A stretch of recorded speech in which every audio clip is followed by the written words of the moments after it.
Welcome to Spam Filter for Your Brain, bite-sized ponderings on how our thoughts influence our behaviour and our lives, and because we're all connected, how our thoughts impact the world. I'm here to help people reconnect with their bodies and declutter their brains. And I don't believe that we should just magically know how our emotions and our thoughts impact our lives if no one ever teaches us. So let's learn this stuff together.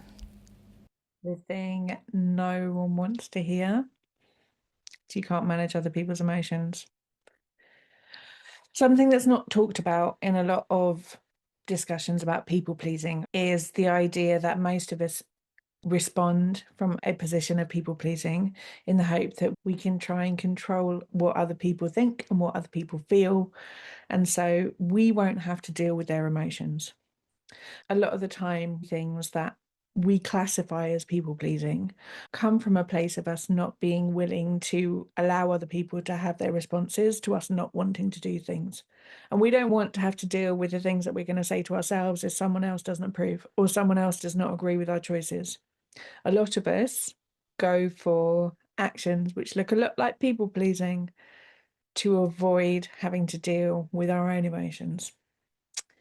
And we think that rather than having to deal with any uncomfortable feelings, like shame or embarrassment or guilt, or just general unhappiness, it seems in our brains that it's way easier to try and make other people feel things and think things about us than it is to have to deal with what's going on for us. Which is really wild when it's laid out in front of you like that we think it is easier to manipulate other people's emotions than it is to have to deal with our own feelings. But most of us do this. This is a strategy that most of us have been trying for most of our lives. If we can just get those other people to feel those things, then I won't have to deal with all the uncomfortable emotions that I don't like. And for you, that might show up something like trying to mediate between everyone's needs the whole time, make sure that everybody is all in agreement and that there's never any tension. It might be constantly trying to overstretch yourself and smooth out any of the cracks, make sure that no one's unhappy with you or no one is feeling at all disappointed or like you weren't putting them first. And that obviously leaves you in a place where you're not putting yourself first. And sometimes we actually intentionally want to make other people think that, goodness me, we can't ever put ourselves first. Be an awful thing for someone to think about you. Now, many of us have lots of thoughts about the idea of putting ourselves first, but actually most of the people that I know don't even put themselves on the list, let alone first. They put themselves somewhere towards the back, if not pushed off the back. This is why sometimes we can feel like we're having an overreaction to things, and we find ourselves questioning why we find it so difficult to navigate what's going on, or we just can't stop feeling upset or can't stop feeling so tired. This stock taking is going on in the background. We're racking up all of these examples where we haven't been supported and where we've parked our own needs so that other people can be looked after.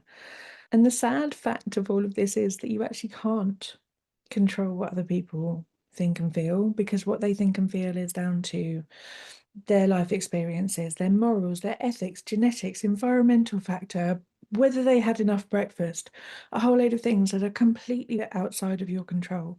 Other people's emotions are generated by electricity going off in their head, and you don't have the power to open them up and generate that electricity for them. They're going to have their thoughts and feelings, and they're allowed to.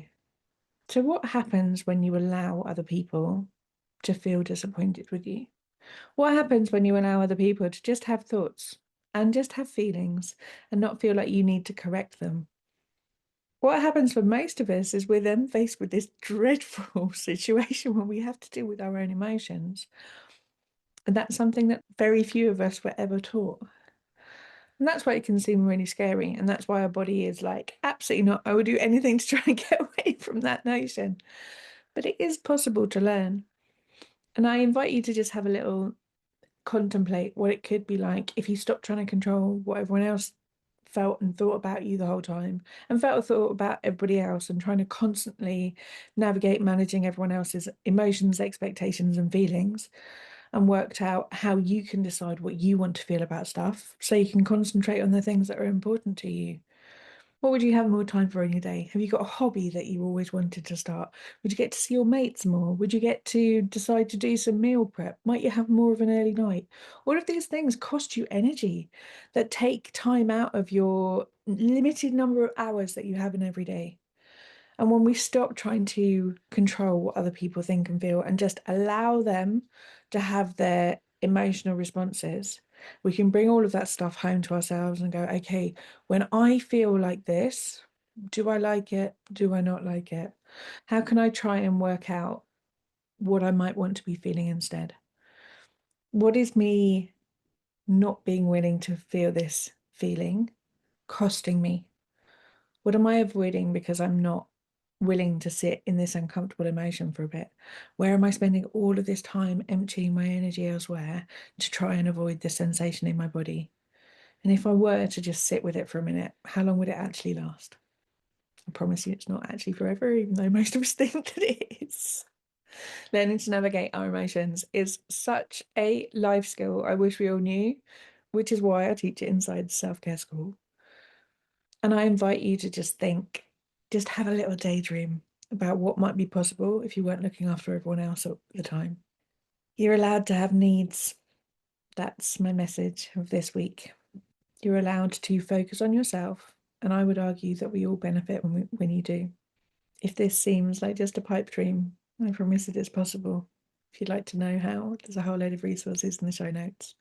I'll speak to you next week. If you've been enjoying what you're hearing on the podcast, you will love Self-Care School. Self-Care School is longer versions of this, more in-depth and more personalised. We have a whole hub of courses from body image to boundaries, perfectionism, time management, and a whole range of other topics. You name it, there's probably a course on it. But most importantly, we also have a weekly group coaching call where you get to apply this stuff to your everyday life and get support to try and untangle your own story from some of the emotions that you might not be enjoying in your life.